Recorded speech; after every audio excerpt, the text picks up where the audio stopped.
Merci beaucoup, Madame la Présidente.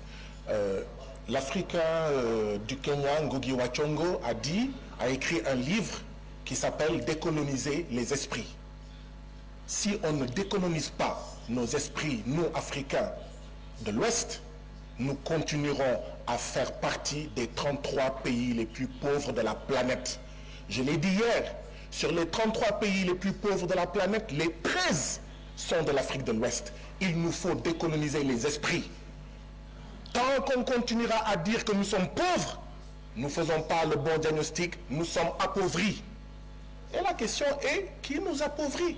Je pense que ce sont nos propres régimes, nos propres présidents, par leurs options, qui ne sont pas de bonnes options, qui sont des options de détournement de fonds, qui sont des options de suivisme vis-à-vis du FMI et de la Banque mondiale, qui sont des options de maintien d'une monnaie néocoloniale qu'est le franc CFA, qui sont des options néolibérales. À l'époque, on a dit « there is no alternative », il n'y a pas d'alternative. Taïna, there is no alternative. Si il y a une alternative à ces politiques, même un enfant, quand il fait pendant 50 ans une politique, la CEDEAO a 50 ans et que ça ne marche pas, il doit changer de chemin. Les jeunes disent il faut changer de chemin. Le chemin de la souveraineté, le chemin de la rupture, le chemin du changement. Les Seychelles font 120 000 habitants. Ils sont 67e sur le classement du PNUD. Ils n'ont ni pétrole, ni gaz, ni rien. Les Seychelles, 120 000 habitants, ils ont leur propre monnaie. Le Sénégal ne peut pas avoir sa monnaie. La Côte d'Ivoire ne peut pas avoir sa monnaie. La CEDEAO ne peut pas avoir sa monnaie. Il faut sortir de là.